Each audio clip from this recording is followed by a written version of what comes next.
Hello दोस्तों, स्वागत है आपका स्टडी आईक्यू में। और मैं अभिनव राज आपके लिए डिस्कशन वीडियो लेकर आ गया हूं previous year question UPSC APFC का। एपीएफसी का एग्जाम जो है वो आखिरी बार 2016 में हुआ था और उसी का पेपर हम अभी डिस्कस करने वाले हैं। लेकिन उससे पहले मैं आपको थोड़ा सूचित कर देना चाहता हूं कि बहुत अवेटेड है कि बहुत जल्द यूपीएससी एपीएफसी का नोटिफिकेशन आएगा और ये एग्जाम होगा। इसके लिए वैकेंसीज आने की संभावना बहुत ज़्यादा है और इसी को देखते हुए हमारे तरफ से ये कोर्स लॉन्च कर दिया गया है। अगर आप तैयारी करना चाहते हैं और अगर आपके मन में जज्बा है कि आपको ये एग्जाम क्लियर करना है तो आप स्टडी आईक्यू के वेबसाइट को विजिट कर सकते हैं और यहाँ आप देखेंगे कि ये पूर्ण रूप से तैयार है कोर्स, जिसमें कि करीब 700 वीडियोज हैं, क्विजेज हैं, लेक्चर के नोट्स वगैरह हैं और ये बहुत सारे फैकल्टी ने मिलकर इसे कॉम्प्रिहेंसिव मैनर में तैयार किया है।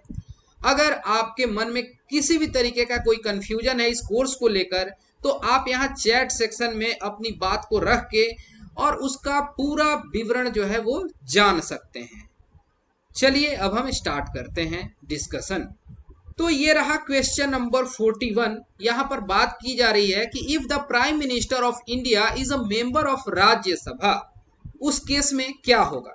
देखिए, भारत के इतिहास में प्रधानमंत्री जो हैं वो लोकसभा से भी बने हैं और राज्यसभा से भी बने हैं।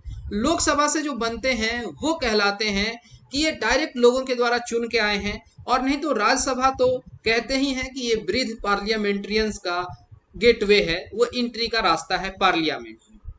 जैसे हमारे देश में कोई भी व्यक्ति 6 महीने तक प्रधानमंत्री बन सकता है, लेकिन उसके टाइम फ्रेम में मतलब 6 महीने एक्सीड नहीं होने चाहिए, उस व्यक्ति को पार्लियामेंट में आ जाना होगा, या तो लोकसभा से या राज्यसभा से। बट ब्रिटेन में ऐसा नहीं है। ब्रिटेन में लोअर हाउस का ही जो मेंबर है वो प्राइम मिनिस्टर हो सकता है। तो यहाँ पर अगर कोई व्यक्ति हमारे देश में राज्यसभा से प्रधानमंत्री बनता है तो फिर उस रिगार्डिंग 4 स्टेटमेंट्स हैं जिसके आधार पर आपको सही जवाब देना है। पहला कि he can make statements only in the Rajya Sabha. क्या ये बात सही है कि वो व्यक्ति केवल और केवल राज्यसभा में स्टेटमेंट दे सकते हैं, वो लोकसभा में स्टेटमेंट नहीं दे सकते हैं? नहीं, ये बात गलत है। दूसरा, he has to become a member of Lok Sabha within 6 months. नहीं, लोकसभा का मेंबर नहीं होना जरूरी है, प्रधानमंत्री रहने के लिए पार्लियामेंट की मेंबरशिप होनी जरूरी है। तीसरा, he will not be able to speak on the budget in the Lok Sabha, कि वो व्यक्ति जो प्रधानमंत्री बनेंगे लोकसभा में बजट पर डिस्कस नहीं कर सकते हैं, उस पर अपनी बात नहीं रख सकते हैं। क्या ये बात सही है? नहीं, ये भी बात गलत है। चौथा स्टेटमेंट है he will not be able to vote in his favour in the event of a no confidence motion. देखिए, ये बात तो बिल्कुल सही है और वैलिड भी है। आप समझ रहे हैं कि लोकसभा में अगर कोई किसी बात की वोटिंग हो रही है तो वहां पर members of Lok Sabha he vote में पार्टिसिपेट करेंगे ना। ये राज्यसभा से आते हैं तो कहां से पार्टिसिपेट करेंगे? और भले ही कोई रेजोल्यूशन हो सरकार को गिराने के लिए, नो कॉन्फिडेंस के लिए, फिर भी ये अपने ही फेवर में वोट नहीं डाल पाएंगे। ठीक है, तो 41 का सही जवाब हो जाएगा ऑप्शन नंबर डी। और ध्यान दीजिएगा कि ऐसा है हमारे देश में कि कुछ प्रधानमंत्री लोकसभा से हैं, कुछ राज्यसभा से हैं, मैक्सिमम लोकसभा से हैं, जो कि काफी पॉपुलैरिटी से रहे हैं। वैसे आपने देखा होगा कि इंदिरा गांधी जी जो हैं वो राज्यसभा से थी, या हमारे पूर्व प्रधानमंत्री डॉक्टर मनमोहन सिंह वो भी राज्यसभा से आते हैं। Question number 42, which one of the following form the basic premise for developing the Indian constitution. कि देखिए, हमारा जो संविधान है इसके बारे में आप जान रहे हैं कि ये मल्टीपल सोर्सेस से हमने स्टडी की और वहां से जो भी अच्छी बातें हैं उसको डेराइव करके हम अपने कॉन्स्टिट्यूशन में जगह दिए। जैसे कि French revolution, Irish constitution, Britain में जो कुछ रूल्स हैं, Canada, Britain, USA, south Africa, Australia और भी बहुत चीज़ों से हमने अपने कॉन्स्टिट्यूशन को तैयार किया है, वहां से इंस्पायर्ड होकर, प्रेरित होकर। लेकिन जो अगर कह लें कि इसका जो पेरेंट रॉक है, जो बेड रॉक है, वो कहां से आता है? गवर्नमेंट ऑफ इंडिया एक्ट 1935 या यूएस कॉन्स्टिट्यूशन या ब्रिटिश कॉन्स्टिट्यूशन या यूएन के चार्टर से? तो इसका सही जवाब है ऑप्शन नंबर ए, कि जो भारत सरकार अधिनियम 1935 है, गवर्नमेंट ऑफ इंडिया एक्ट, वहां से मैक्सिमम बातें डेराइव होके आती हैं। और आप वैसे भी समझ सकते हैं कि जो कॉन्स्टिट्यूशन है हमारा 1950 में बन के तैयार हुआ है और गवर्नमेंट ऑफ इंडिया एक्ट जो है 1935 की है, और तब तक जो हमारा रिप्रेजेंटेशन है वो काफी मजबूत हो गया था, सुदृढ़ हो गया था, और हमारी बातें जो हैं वो ब्रिटिशर सुन रहे थे 1935 में भी। और ये देखिएगा कि ये लॉन्गेस्ट एक्ट था जो कि ब्रिटिश गवर्नमेंट के द्वारा पास किया गया था, जिसमें कि 321 सेक्शंस थे और 10 शेड्यूल थे। ओके, और यहाँ पर देखते हैं कि जो ये जो एक्ट है इसमें जो भी कंटेंट था वो 4 चीजों से मेनली डेराइव्ड था। जो साइमन कमीशन का रिपोर्ट था, जो डिस्कशंस थे थर्ड राउंड टेबल कॉन्फ्रेंस में, जो व्हाइट पेपर था 1933 का, और जो रिपोर्ट्स थे of the joint select committees. और ये जो एक्ट है ये एबॉलिश किया था the system of provincial dyarchy, और सजेस्ट किया था कि एस्टेब्लिश होना चाहिए डायरकी जो है सेंटर लेवल पर। और यहाँ पर फेडरेशन ऑफ इंडिया की बात की गई थी, यानी फेडरल स्ट्रक्चर की बात की गई थी, जिसमें प्रोविंसेज हों ब्रिटिश इंडिया में and most of princely states. ठीक है, और सबसे इंपॉर्टेंट जो बात है, ये जो एक्ट है ये एस्टेब्लिश करता है ऑफिस ऑफ गवर्नर, जो कि आज भी एग्जिस्ट करता है। साथ ही साथ ऑल द एग्जीक्यूटिव पावर्स और जो अथॉरिटी है ऑफ द सेंटर, ये गवर्नर में वेस्ट किया गया था। तो देखिए यहाँ पर स्टेट्स में आज हमें गवर्नर नजर आते हैं, और जो कुछ इंपॉर्टेंट फीचर्स हैं गवर्नमेंट ऑफ इंडिया एक्ट 1935 के, तो उसमें हमें नजर आता है फेडरल लेजिस्लेचर। ठीक है, और 2 सदन हो गए, उसमें बाई कैमरल लेजिस्लेचर है जिसमें काउंसिल ऑफ स्टेट्स होता है, जिसको कि कई बार हम कहते हैं कि ये राज्यसभा के तौर पर है, और एक फेडरल असेंबली है जो आज हम लोकसभा कहते हैं। जो काउंसिल ऑफ स्टेट्स है वो अपर हाउस, और वो परमानेंट, जो कभी डिसॉल्व नहीं होती है। हालांकि उसका जो टेन्योर था वो 3 वर्ष का होता था, अभी के लिए 6 वर्ष का होता है, और उसमें 260 मेंबर हुआ करते थे। खैर वो सारी बातों से हमें कोई लेना देना ज्यादा है नहीं। और यहाँ पर बातें की गई थी प्रोविंशियल ऑटोनॉमी की, और साथ ही साथ यहाँ 3 तरीके के लिस्ट थे। फेडरल लिस्ट, यानी कि यहाँ पर देख रहे हैं कि सेंट्रल लेवल पर प्रोविंशियल लिस्ट हो गए स्टेट्स के लिए, और एक कंकर्नेंट लिस्ट था, समवर्ती सूची था, जो कि अभी भी हमारे यहाँ एग्जिस्ट करता है। और उस समय ये बात की गई थी कि जो रेसिड्यूरी पावर होगा वो वायसराय के पास होगा, जो कि अभी सेंट्रल गवर्नमेंट के पास होता है। काफी बढ़िया से आप अब समझ गए होंगे कि क्वेश्चन का सही जवाब ऑप्शन ए क्यों होगा। क्वेश्चन नंबर 43, यहाँ पर बात की गई है माली मत कमेटी 2003 की, और इसके आधार पर आपको बताना है कि ये माली मत कमेटी जो 2003 में गठित की गई थी वो किस चीज में रिफॉर्म्स के लिए था। एजुकेशन सिस्टम में, क्रिमिनल जस्टिस सिस्टम में, कॉपीराइट लॉ में, या पब्लिक प्राइवेट पार्टनरशिप। ये बहुत इंपॉर्टेंट क्वेश्चन है, और ये क्रिमिनल जस्टिस से रिलेटेड है, साथ ही साथ थोड़ी पुलिसिंग की बात की गई थी। तो देखिए ये जो मालीमत कमेटी है इसके चेयरपर्सन जो थे उनका नाम था जस्टिस वीएस मालीमत, जो कि फॉर्मर चीफ मिनिस्टर थे कर्नाटका और केरला हाई कोर्ट के। ये जो कमेटी है अपना काम शुरू की थी सन 2000 में, और अपना रिपोर्ट सौंपी ये गृह मंत्रालय को। ये मतलब कि ये कंस्टिट्यूट की गई थी गृह मंत्रालय के द्वारा। जो रिपोर्ट है related to criminal justice system, ये सबमिट किया गया टू डेप्यूटी प्राइम मिनिस्टर। उस समय के डेप्यूटी प्राइम मिनिस्टर हुआ करते थे लाल कृष्ण आडवाणी जी। ठीक है, जो कि होम पोर्टफोलियो को भी डील करते थे सन 2003 में। अब देखिए उसमें टोटल 158 रिकमेंडेशंस थे कमिटी में, arrived at after examining several national systems of criminal law, और खासकर जो कॉन्टिनेंटल यूरोपियन सिस्टम है। और यहाँ पर बहुत तरीके के कंस्ट्रक्टिव चेंजेस की बात की गई थी, किस तरीके से एक न्यूट्रल जज होना चाहिए, अब पुलिस का काम पेट्रोलिंग का होना चाहिए, इन्वेस्टिगेशन का होना चाहिए, इस तरीके से किस तरीके से सेपरेशन होना चाहिए। जो ऑब्जेक्टिव था कि क्वेस्ट फॉर ट्रूथ हो, और judicial officers control the investigation of offence. ठीक है, its report has suggested the dilution of many of pre-trial safeguards against violence in police custody that an accused has। और यहाँ पर बात की गई थी to double the 90-day period available for filing a charge sheet, after which an accused can be released on bail। और साथ ही साथ इसने रिकमेंड किया था कि जो परमिसेबल 15 डे पुलिस रिमांड है एक्यूज का, उसको डबल कर दिया जाए ग्रेव ऑफेंसेज के केस में। तो यहाँ ये सारी बातें की गई थी, लेकिन कुछ लोग कहते हैं कि ये जो कमेटी बनाई गई थी ये जो एक्यूज्ड हैं उनको सेफगार्ड करने पर बहुत ज्यादा ही फोकस करते रह गई, तो इसमें कुछ ड्रॉबैक्स इस तरीके से निकाले जाते हैं। Question number 44, what are the disadvantage of provident fund scheme. Provident fund scheme जो है इसके बारे में आप जानते होंगे, इंप्लॉयज पेंशन स्कीम से इत्तेफाक रखता है। ये एक सोशल सिक्योरिटी स्कीम है जो कि सन 1995 में स्टार्ट किया गया था। और ये देखिए स्कीम जो है प्रोवाइड किया जाता है ईपीएफओ के द्वारा। ये ईपीएफओ का ही पेपर भी है, आप समझ रहे हैं एक तरीके से। और उस समय रिटायरमेंट एज 58 ईयर्स हुआ करती थी, जो कि अब बाद में बढ़ के 60 साल हो गई। तो चलिए अब क्वेश्चन को देखते हैं, फिर बाद में इस पर डिस्कस विशेष तौर पे करेंगे। यहाँ पर 3 स्टेटमेंट्स के आधार पर आपको करेक्ट आंसर देना है। पहला कि money is inadequate for risks occurring early in working life, क्या ये बात सही है? दूसरा है कि inflation erodes the real value of saving, ये डिसएडवांटेज आपको सोच के कंक्लूड करना है। और तीसरा कि it generates forced saving that can be used to finance national development plan.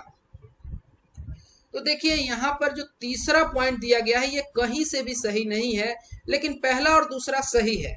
मान लेते हैं कि अगर किसी व्यक्ति के पास 100 रुपए की सेविंग है और वो 100 रुपए में एक बढ़िया सा कह लें कि कॉपी नोटबुक खरीद सकता है या एक पेन ले सकता है, चलिए पेन ले सकता है।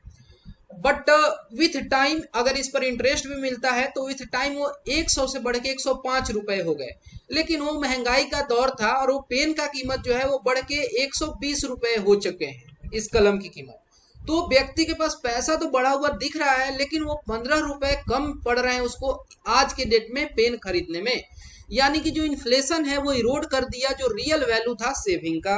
ये इसके साथ एक डिसएडवांटेज है जो कि देखा जाता है।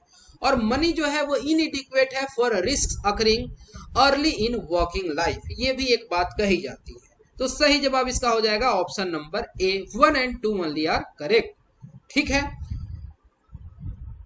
चलते हैं अगले क्वेश्चन पर। यहाँ पर जो डिसएडवांटेज है ये भी देख लीजिए एक बार कि PPF does not allow partial withdrawal before the expiry of 5 years after the end of account opening.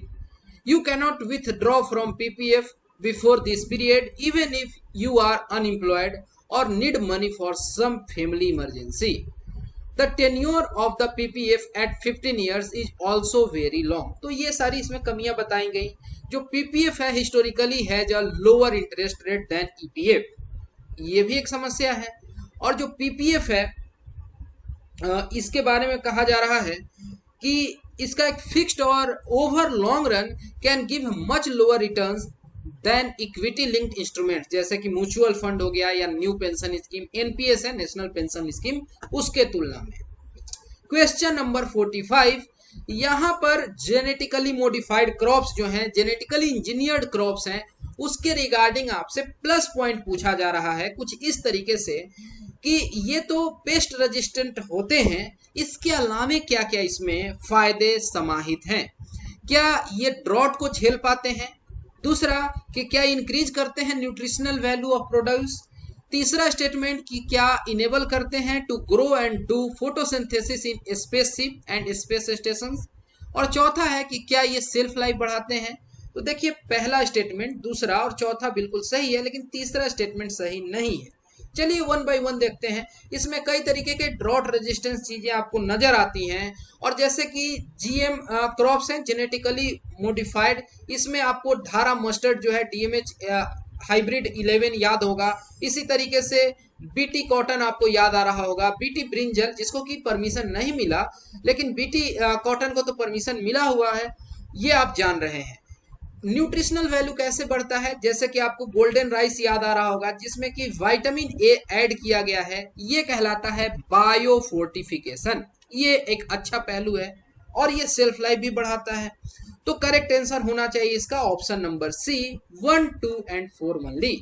Bharat में ये मिनिस्ट्री ऑफ इन्वायरमेंट, फॉरेस्ट और क्लाइमेट चेंज के अंतर्गत ये सारी चीजें आती हैं और इसके लिए एक GEAC कमिटी है, यानी जिसका फुल फॉर्म है genetically engineering appraisal committee.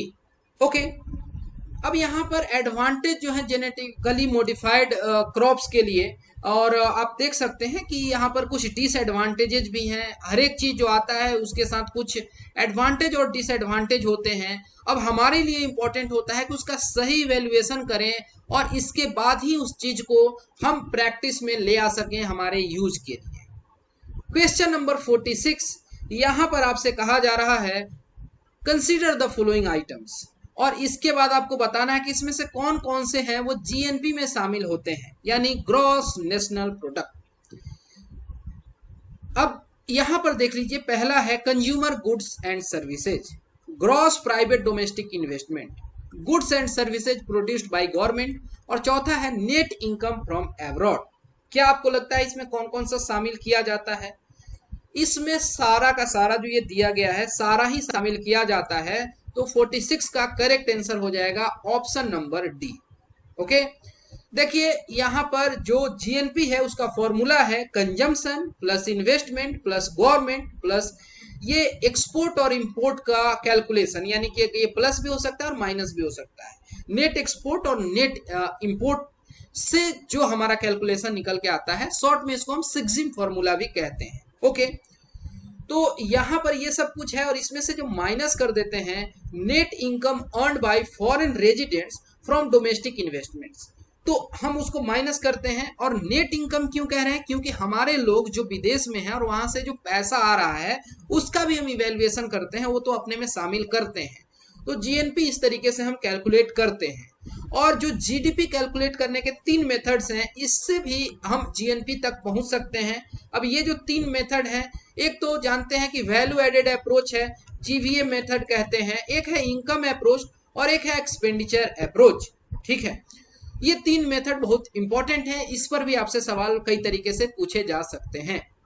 Question number 47, यहां पर आपको बताना है कि which of the following statements best describe the content of the theory of distribution। तो देखिए हम इसके आंसर को समझेंगे, लेकिन उससे पहले देख लीजिए जो डिस्ट्रीब्यूशन थ्योरी है इकोनॉमिक्स में, यहाँ पर हम देखते हैं कि जो सिस्टमेटिक अटेम्प्ट है to account for the sharing of national income among the owners of the factors of production. अब फैक्टर्स ऑफ प्रोडक्शन 3 हम मेनली जानते हैं, एक है लैंड, एक लेबर और कैपिटल। और ट्रेडिशनली हम देखते हैं कि इकोनॉमिस्ट ने स्टडी किया है how the cost of this factors and the size of their return.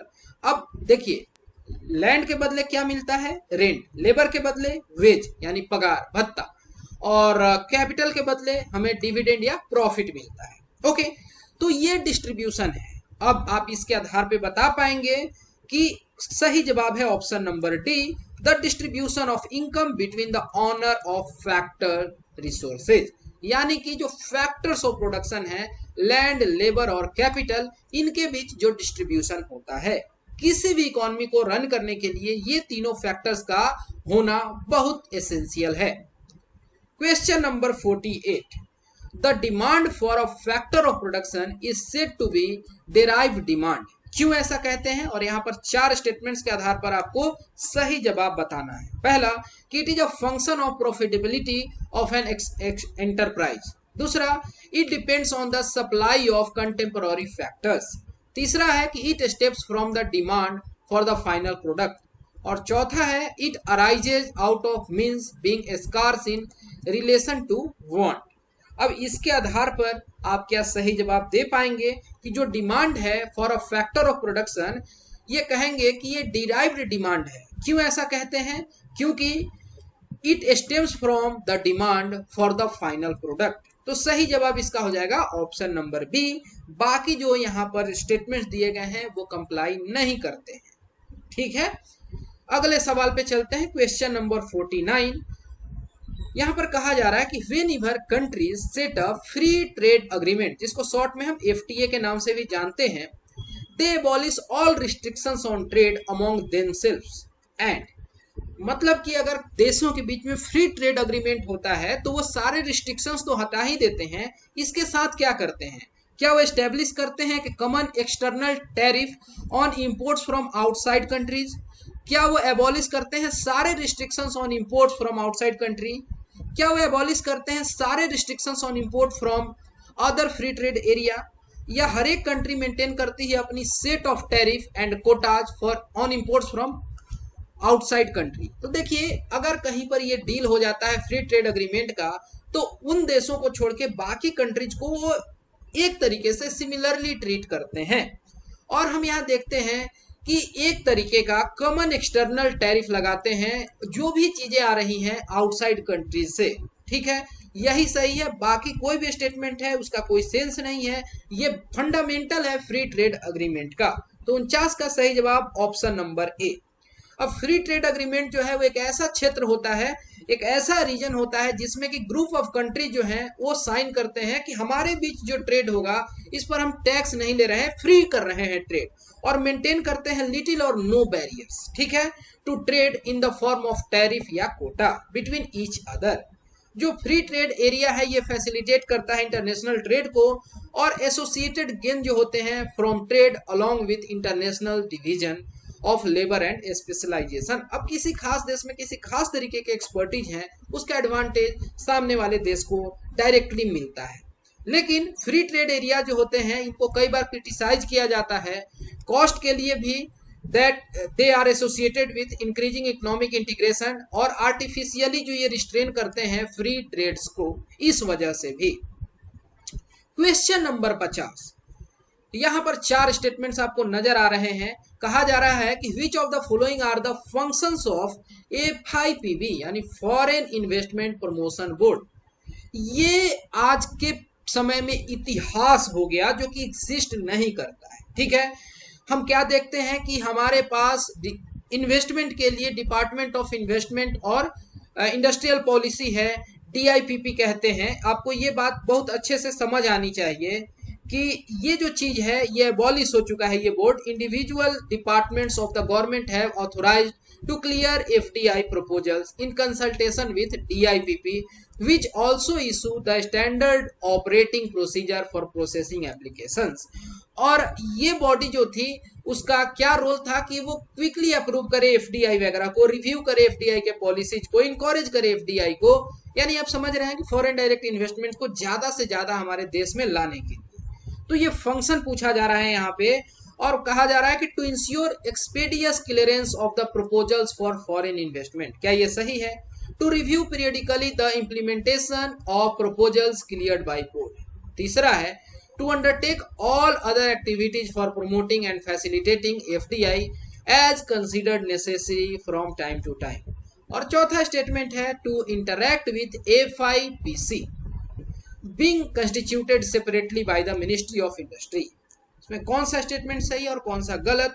तो दिए गए चारों के चारों जो फंक्शंस हैं वो एकदम सही हैं। तो 50 का सही जवाब option number C. Question number 51 पर आ जाते हैं। यहां पर डियर मनी के बारे में पूछा जा रहा है। देखिए, डियर का मतलब क्या होता है? प्यारा, कहते हैं ना डियर फ्रेंड। तो अगर कोई चीज महंगा हो, कीमती हो, तो उसको डियर कहते हैं।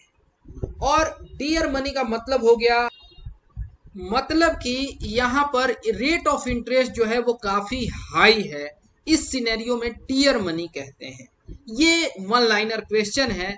और आपको पता है कि रिजर्व बैंक ऑफ इंडिया और जो यहाँ पर मॉनेटरी कमेटी पॉलिसी है ये रिव्यू करते हैं समय समय पर, और जरूरत के ही हिसाब से अनुसार hawkish money policy, dovish money policy लाते हैं। मॉनेटरी पॉलिसी जो है इसके पास कई तरीके के मॉनेटरी टूल्स हैं, कुछ डायरेक्ट एक्शंस के लिए हैं, कुछ क्वालिटेटिव एक्शंस के लिए हैं, कुछ क्वांटिटेटिव हैं।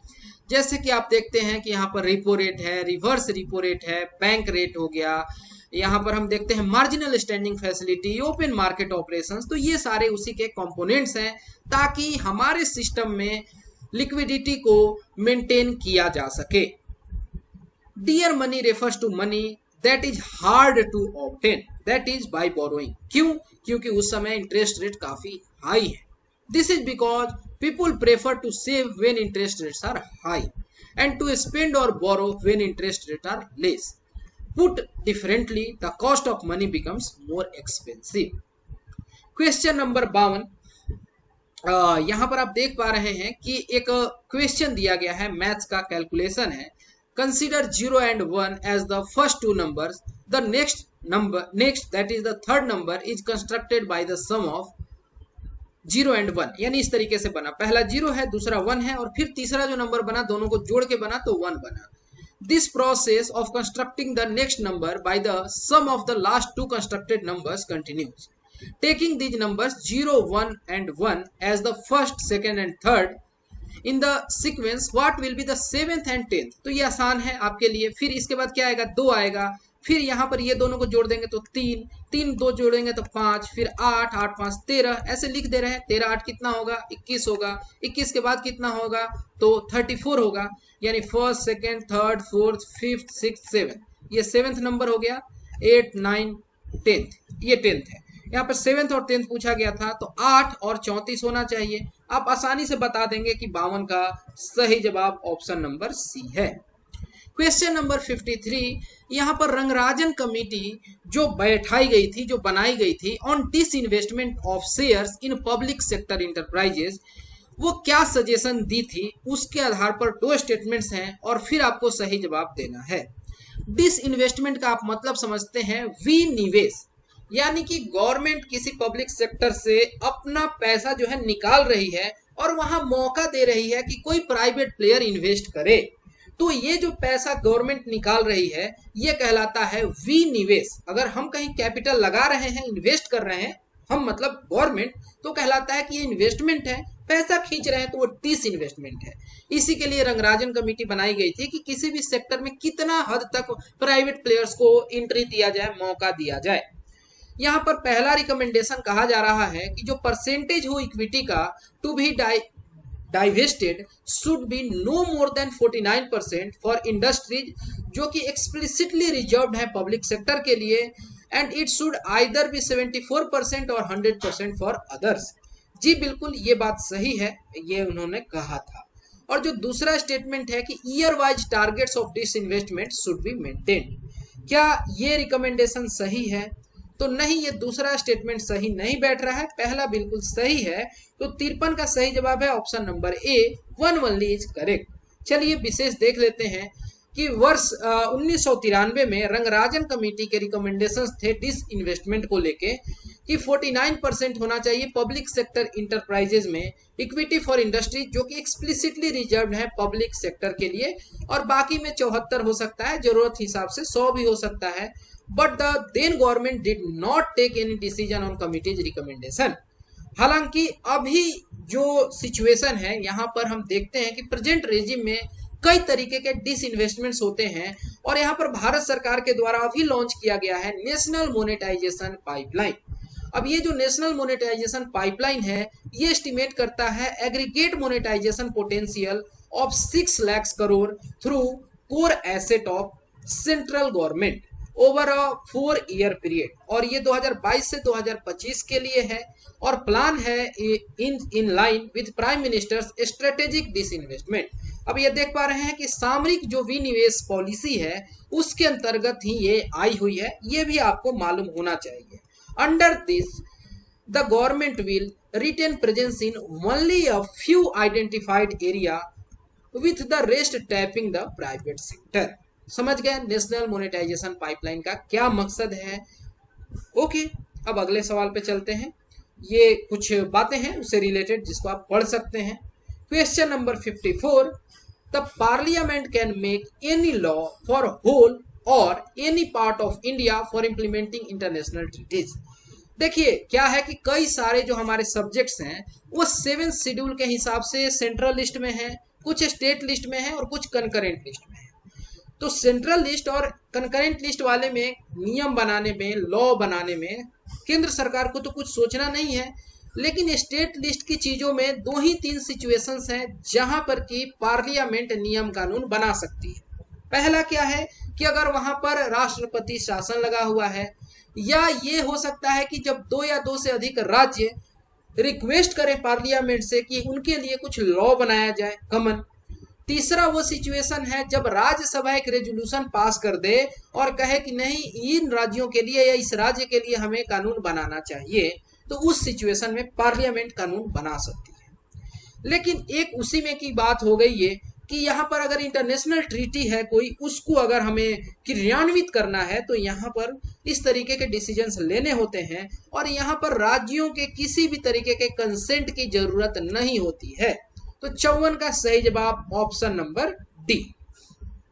Question number 55, in the study of pollution आपको एक टर्म देखने को मिलता है एसपीएम, और ये एसपीएम का क्या मतलब होता है। यहाँ पर 4 ऑप्शंस दिए गए हैं, चारों ऑप्शंस को पढ़ने की भी जरूरत नहीं है। ये होता है option number D, suspended particulate matter. चलिए समझ लेते हैं कि एसपीएम क्या है। तो एसपीएम जो है is usually defined as comprising particles जो कि 10 माइक्रोमीटर से छोटे हो डायमीटर में, सस्पेंडेड इन एटमॉस्फेयर, या कह लें कि एटमॉस्फेरिक एनवायरनमेंट में वैसे टंगे होते हैं। इन पार्टिकुलर जो एयर पार्टिकुलेट्स हैं जिनका साइज कह लें कि उनका डायमीटर 2 माइक्रोमीटर से कम हो, which mainly originate from such sources जैसे कि इंसिनरेटर जहां पे गार्बेज को हम जलाते हैं, या फिर बॉयलर हो गए, या ऑटोमोबाइल्स वगैरह से, या फिर may reach deeply into human lungs during respiration, और कई तरीके के ये रेस्पिरेटरी डिजीजेस कराते हैं।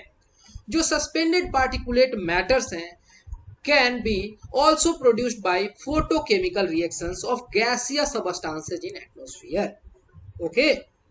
क्वेश्चन नंबर 56, यहाँ पर आपको क्रोनोलॉजी बताना है कि कौन सी घटना पहले हुई है, और यहाँ 3 चीजों पर आपका ध्यान आकर्षित किया जा रहा है, कॉटन टेक्सटाइल और जूट इंडस्ट्री। इसी तरीके से आयरन एंड स्टील इंडस्ट्री की बात की गई है, और यहाँ पर केमिकल इंडस्ट्री की बात की गई है। अब आप बता सकते हैं कि कौन सा जो सेट है सबसे पहले हुआ। तो टाइम फ्रेम देख लेते हैं ना। तो देखिए सबसे पहला जो कॉटन मिल है वो इंडिया में एस्टेब्लिश होता है 1818 में कैलकाटा के नजदीक, ठीक है, बट वो फेल हो जाता है। और फिर आगे चल के 1854 में हम देखते हैं कि बॉम्बे में स्पिनिंग मिल शुरू की जाती है, उसका नाम ही होता है Bombay spinning and weaving company KGN दाबर के द्वारा, और यहां से शुरुआत होता है मॉडर्न कॉटन इंडस्ट्री का भारत में। अहमदाबाद जो है इसको हम रेफर करते हैं कि वो मैनचेस्टर ऑफ इंडिया है। और फिर हम देखते हैं कि कई सारे मिल्स जो है 1861 में खुलते हैं, कैलिको मिल खुलता है 1863 में। तो इस तरीके से इसकी शुरुआत होती है, आगाज होती है। एक साल बाद 1855 में हम देखते हैं कि एक ब्रिटिश एंटरप्रेन्योर है जिनका नाम है जॉर्ज एक्लैंड, और एक बंगाली फाइनेंसर है बाबू विश्वमान सेन। तो बंगाल का रिसरा, वहां पर ये सेटअप करते हैं जूट मिल, इंडिया का पहला jute mill. Tata iron and steel company जो है, जिसको कि टिस्को नाम से जानते हैं, ये पहली आयरन और स्टील कंपनी है जमशेदजी टाटा के द्वारा स्टार्ट की गई। और ये कब होती है? ये होता है 1907 में, यानी ये 20वीं सदी की बात हो रही है, ये 19वीं सदी में हम चल रहे थे। और जो ये केमिकल फैक्ट्री की बात हो रही थी, उसका नाम है Bengal chemicals and pharmaceutical works, ये 1892 में बना है। यानी सेट के हिसाब से आप समझ गया कि सबसे पहले कॉटन टेक्सटाइल और जूट इंडस्ट्री बनता है। 56 का सही जवाब option number A. Question number 57, Which of the following are the role of finance commission in India? अब ये एक बढ़िया सवाल है, पॉलिटी का क्वेश्चन है, आप कई बार इसको पढ़ते हैं। आर्टिकल 280 भी जान रहे हैं। फाइनेंस कमीशन का जब जिक्र आता है कि राष्ट्रपति के द्वारा ये सेट किया जाता है, और फिर ये डिस्ट्रीब्यूशन की बात करते हैं कि किस तरीके से पैसे का बंटवारा होना चाहिए, हॉरिजेंटल और वर्टिकल। ओके, तो यहाँ पर पहला स्टेटमेंट है कि जो डिस्ट्रीब्यूशन हो मनी का कलेक्टेड थ्रू टैक्स, क्या ये काम करते हैं? ये इनका काम होता है, सजेशन देते हैं। दूसरा कि इवेलुएट करते हैं सेंट्रली स्पॉन्सर्ड स्कीम्स को। क्या ये बात सही है? जी नहीं, ये इवेलुएशन इनका काम नहीं है। तीसरा कि तीसरा evolve principles based on which funds are allotted among states. ये बिल्कुल है, यहाँ पर देखा जाता है कि किस तरीके का ह्यूमन रिसोर्स है, फॉरेस्ट एरिया कैसा है, टेरेन कैसा है, इंडस्ट्रीज कितने हैं, ये सब कुछ देख के तब वहां पर एक फॉर्मूला तैयार किया जाता है। और चौथा है कि 5 ईयर प्लान ये डेवलप करते हैं। बिल्कुल नहीं, उसके लिए तो प्लानिंग कमीशन थी जो कि कॉन्स्टिट्यूशनल बॉडी भी नहीं थी। तो चौथा गलत है, दूसरा गलत है, पहला और तीसरा सही है। तो हमारे पास सही जवाब मिल जाता है ऑप्शन नंबर बी। ओके, चलते हैं आगे।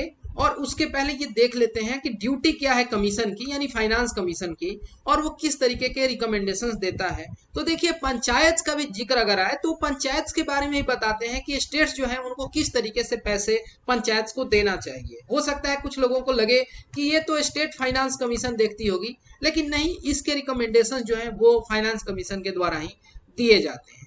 क्वेश्चन नंबर 58, यहाँ पर आईएमएफ के रिगार्डिंग आपसे स्टेटमेंट्स पूछे गए हैं, 4 स्टेटमेंट, जिसके आधार पर आपको सही जवाब देना है कि इंडिया जो है एक फाउंडिंग मेंबर है आईएमएफ का। क्या ये बात सही है? बिल्कुल सही है, इसको हम डिटेल्स में देखेंगे। दूसरा कि इंडिया का जो कोटा है आईएमएफ में वो 4% से कहीं ज्यादा है। क्या ये बात सही है? नहीं, ये बात सही नहीं है, अभी हम इतना आगे नहीं बढ़े हैं। जब आप श्योर हैं कि दूसरा गलत है तो एलिमिनेशन विल वर्क एंड आपको सही जवाब मिल जाएगा कि सही जवाब है ऑप्शन नंबर बी, यानी पहला, तीसरा और चौथा सही है। तीसरा स्टेटमेंट है कि फाइनेंस मिनिस्टर जो होते हैं वो एक्स ऑफिशियो होते हैं आईएमएफ के रिप्रेजेंटेटिव। और चौथा स्टेटमेंट है कि IMF conducts regular review of India's economic status under article 4। क्या ये बात सही है? ये बात बिल्कुल सही है। यहाँ पर देख लीजिए, इंडिया अभी के लिए 2.75% होल्ड करता है एसडीआर कोटा। इंडिया जो है वो फाउंडिंग मेंबर है आईएमएफ का, और फाइनेंस मिनिस्टर जो होते हैं वो एक्स ऑफिशियो गवर्नर होते हैं of the board of governors of IMF and governor RBI जो होते हैं ये इंडिया के ऑल्टरनेट गवर्नर होते हैं। India is represented at IMF by executive director who also represents 3 other countries. कौन कौन से देश? तो बांग्लादेश, श्रीलंका और भूटान। ये भी एक इंपॉर्टेंट फैक्ट है, आप याद रख सकते हैं। ठीक है, अगले सवाल पे चलते हैं। क्वेश्चन नंबर 59, ये मैथ्स का क्वेश्चन है कि a firm is purchasing 2 items both on credit on the same day. जो क्रेडिट टर्म है ऑफर किया जाता है पहले आइटम पर वो है 2.5/10, 1/20, net 30, and the credit term offered for the second item is 3/5, 2/15, net 30। जो डिक्लेयर्ड परचेज है कॉस्ट ऑफ आइटम का वो है 60,000 और आइटम 2 का है 1,40,000। If both credits can be settled on 14th day तो टोटल अमाउंट क्या होगा? ये देखिए एक बढ़िया मैथ का क्वेश्चन है, कैलकुलेटिव है, और इसका सही जवाब था ऑप्शन नंबर सी, 1,96,600 रुपए। Question number 60, what was the position held by doctor S Radhakrishnan before he becomes vice president? देखिए ये वही व्यक्ति हैं जिनके जन्म दिवस को हम शिक्षक दिवस के रूप में मनाते हैं, सर्वपल्ली राधाकृष्णन।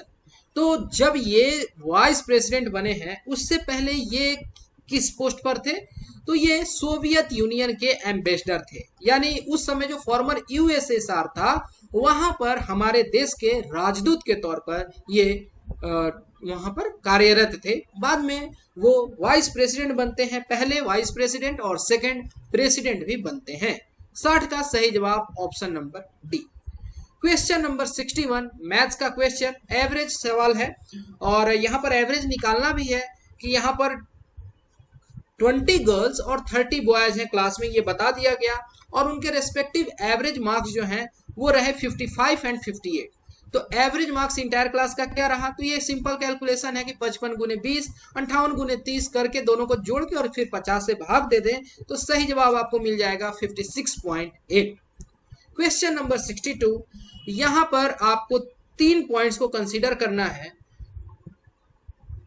पहला है कि बजटेड मंथली फिक्स्ड कॉस्ट जो है वो है 2,20,000 रुपए। नॉर्मल मंथली आउटपुट जो है वो 12,000 पर स्टैंडर्ड लेबर आवर है, और स्टैंडर्ड वेरिएबल ओवरहेड रेट जो है वो है 25 पर labour our.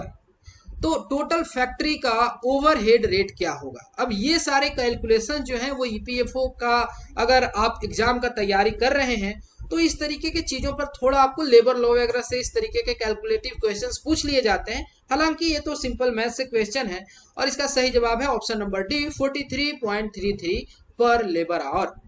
Question number 63, science का आसान सवाल, एसिड रेन क्यों होता है ये पूछा गया है। सल्फर डाइऑक्साइड के पॉल्यूशन से, कार्बन मोनोऑक्साइड पॉल्यूशन, पेस्टिसाइड या डस्ट पार्टिकल्स। ये देखिए आप जानते हैं कि एसिड बनता कैसे है कि जब नॉन मेटालिक ऑक्साइड है वाटर से रिएक्ट करता है। तो सल्फर डाइऑक्साइड जो है जब उसमें वाटर मिलता है तो सल्फ्यूरस एसिड बनता है और वही प्रेसिपिटेट होता है। तो 63 का सही जवाब option number A. Question number 64 DNA fingerprinting पर पूछा गया है कि ये किस काम आता है, एल्जाइमर डिजीज को देखने के लिए या डिस्प्यूटेड पेरेंटेज के लिए या एड्स या येलो फीवर में।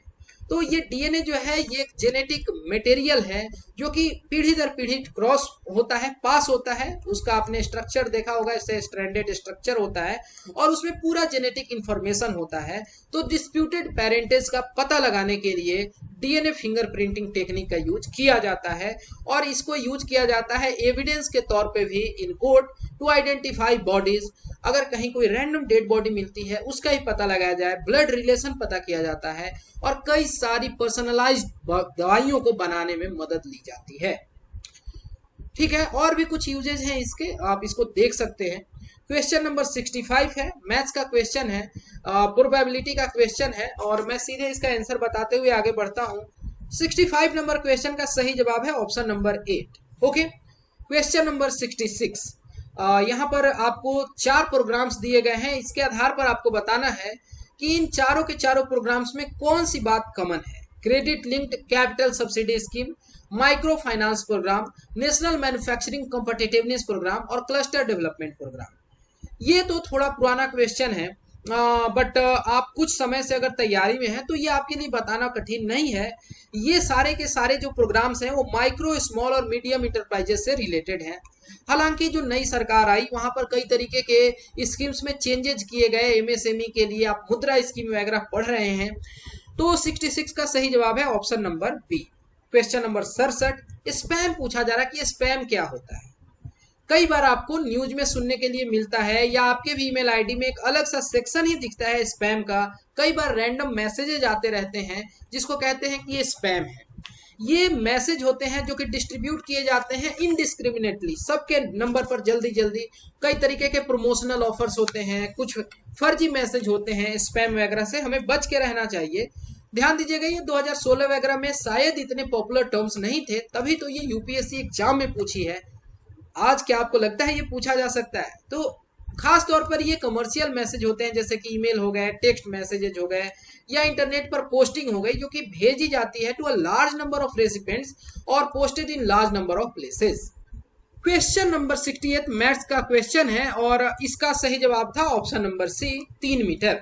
आगे बढ़ते हैं, क्वेश्चन नंबर 69, इसका भी मैं जवाब बता दूं। इसका सही जवाब था ऑप्शन नंबर सी, 1,05,000। ओके, ये कैलकुलेटिव है। आगे बढ़ते हैं क्वेश्चन नंबर 70 पर। ये ऑल इंडिया रेडियो के बारे में बात की जा रही है। ऑल इंडिया रेडियो के रिगार्डिंग 4 स्टेटमेंट्स हैं जिसके आधार पर आपको सही जवाब देना है। पहला, it is governed bye Prasar Bharati board, क्या ये बात सही है? दूसरा कि इट वाज नेम्ड सो इन 1936, क्या 1936 में इसका ऐसा नामकरण हुआ था? तीसरा, it does not provide DTH service, DTH का मतलब होता है डायरेक्ट टू होम सर्विस, क्या ये डीटीएच सर्विस नहीं प्रोवाइड करते हैं? और चौथा कि एफएम रेनबो और एफएम गोल्ड जो है इसके सब्सिडरी चैनल्स हैं। तो अब तो ये रेडियो इतिहास होते जा रहा है, लेकिन यहाँ पर तीसरा स्टेटमेंट जो है वो गलत है। ये डीटीएच सर्विस प्रोवाइड करते हैं, बाकी तीनों स्टेटमेंट्स बिल्कुल सही हैं, 1, 2 और 4। तो सही जवाब हो गया ऑप्शन नंबर सी। देख लीजिए, जो डायरेक्टर जनरल होते हैं ऑल इंडिया रेडियो के, वो फंक्शन करते हैं under Prasar Bharati. Director general is the head of department और ये रिस्पॉन्सिबल है for the overall administration and supervision of the entire all India radio. और 8 जून 1936 को इंडियन स्टेट ब्रॉडकास्टिंग सर्विस जो है उसका नाम बदल के ऑल इंडिया रेडियो कर दिया गया था। ठीक है, और जो सेंट्रल न्यूज ऑर्गेनाइजेशन है ये एग्जिस्टेंस में आती है अगस्त 1937 में। इसी वर्ष all India radio came under the department of communication और 4 ईयर के बाद, यानी आज़ादी हमें मिल जाती है, नहीं आज़ादी नहीं मिलती है, 1941 ही अभी चल रहा है, ये आती है डिपार्टमेंट ऑफ इंफॉर्मेशन और ब्रॉडकास्टिंग के अंतर्गत।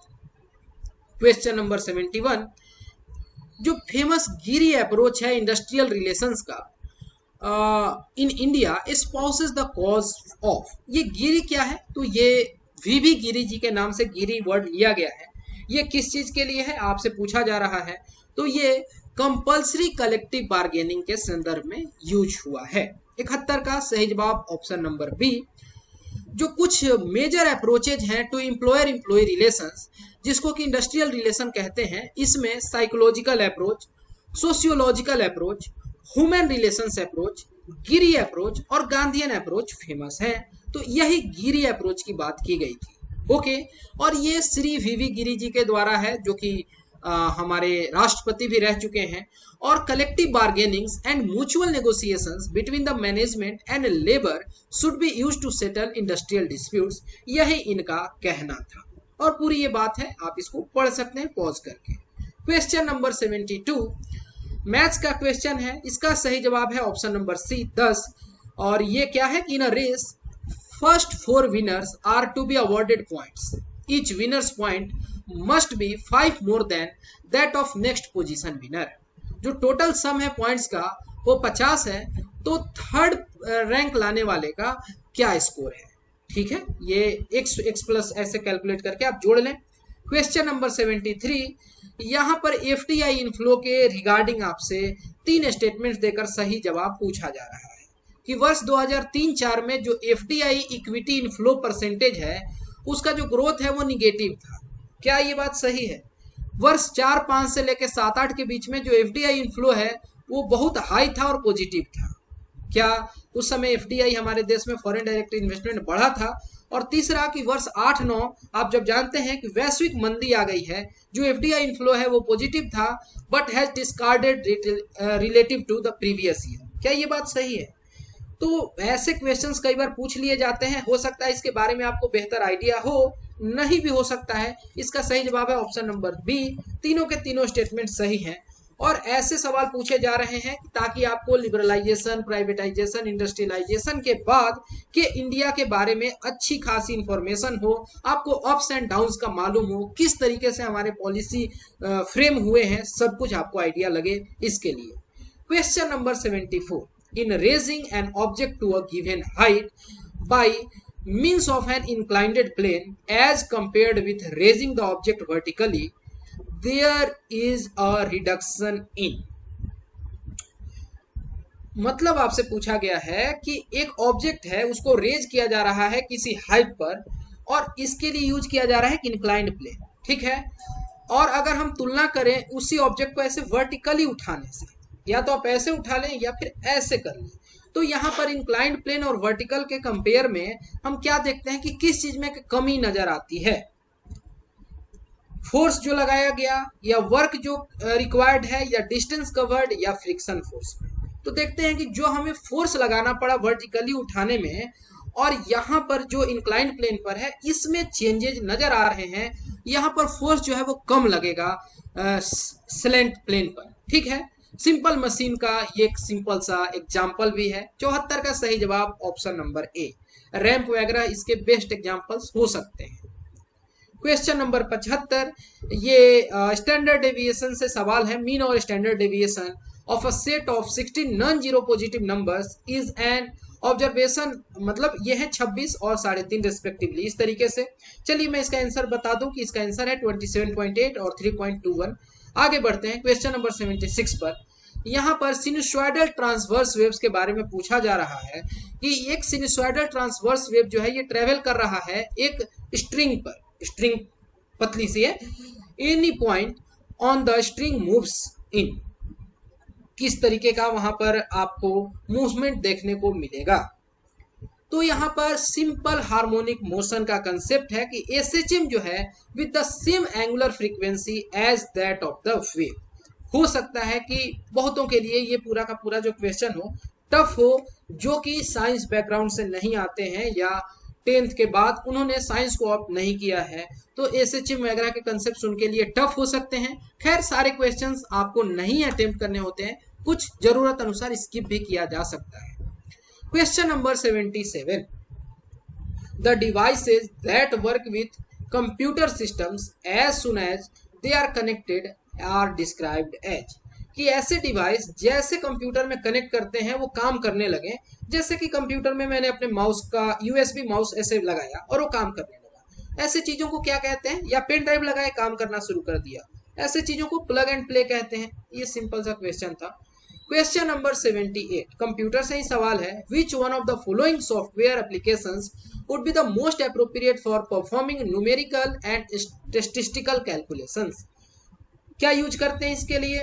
तो इसके लिए हम लोग जैसे कि माइक्रोसॉफ्ट का एक्सेल यूज करते हैं। एक्चुअली वो स्प्रेडशीट हुआ, तो सही जवाब 78 का हुआ option number B. Question number 79, GPS global positioning system से पूछा जा रहा है सवाल। अभी इंडिया भी अपना डेवलप कर चुका है, उसका नाम क्या है? नाविक। ठीक है, तो इस तरीके से वो एक कॉन्स्टेलेशन है, उसमें टोटल कितने सैटेलाइट्स हैं, क्या आप बता पाएंगे? पहला स्टेटमेंट जीपीएस के रिगार्डिंग है कि जीपीएस अलाउ करता है accurate time stamping on the ATM transactions. क्या ये बात सही है? बिल्कुल, एक्यूरेट टाइम स्टैंपिंग होती है। और दूसरा कि GPS realise on a set of satellites, वही जिसको मैंने कॉन्स्टेलेशन कहा, for transferring signals worldwide. ये पूरा जीपीएस का है, पूरे दुनिया में कवरेज है, हमारा जो है वो क्षेत्रीय है अभी के लिए। तो 79 के दोनों स्टेटमेंट्स बिल्कुल सही हैं। तो करेक्ट आंसर हो गया इसका option number C, both 1 and 2 are correct. और question number 80, cellular technology evolves in stages called generation. आप जानते हैं जैसे कि 1G, 2G, 3G, 4G और अब 5G की बात की जा रही है। यहाँ पर आपको क्या बताना है कि generation represents the number of subscribers, higher generation has more subscriber. क्या ये बात सही है? बिल्कुल नहीं, ये तो टेक्नोलॉजी के रिगार्डिंग है ना, जनरेशन इससे क्या लेना देना। जिसमें 1 है उसको हटा दीजिए। दूसरा स्टेटमेंट है कि जो 2G टेक्नोलॉजी था उसमें 2 स्टैंडर्ड्स थे, CDMA और GSM। ये तो बात बिल्कुल सही है। और तीसरा स्टेटमेंट है कि 2G technology has CDMA standards and 3G has GSM standard. क्या ये बात सही है? नहीं, ये बात सही नहीं है। 2G टेक्नोलॉजी में हम GSM CDMA की बात करते हैं, और जब 3G की बात आती है तो उस समय GPRS और एज वगैरह की बात होती है। तीसरा स्टेटमेंट सही नहीं है, पहला सही नहीं है, केवल दूसरा स्टेटमेंट सही है। तो करेक्ट आंसर हो जाएगा इसका option number D, 2 only is correct. इस तरीके से हमने अभी के लिए 40 क्वेश्चंस को डिस्कस किया, मोर और लेस। कुछ क्वेश्चंस पर हमने ज़्यादा टाइम दिया, कुछ पर कम टाइम दिया। मैं उम्मीद करता हूं कि अब इस जो 40 क्वेश्चंस का डिस्कशन है इसमें आपको कोई कंफ्यूजन नहीं रहा होगा। लेकिन फिर भी अगर आपके मन में कोई दुविधा है, कोई संकोच है, तो आप बेहिचक इन नंबर्स को कॉन्टैक्ट कर सकते हैं। तो फिलहाल इस वीडियो में इतना ही। Thanks for watching and have a great day.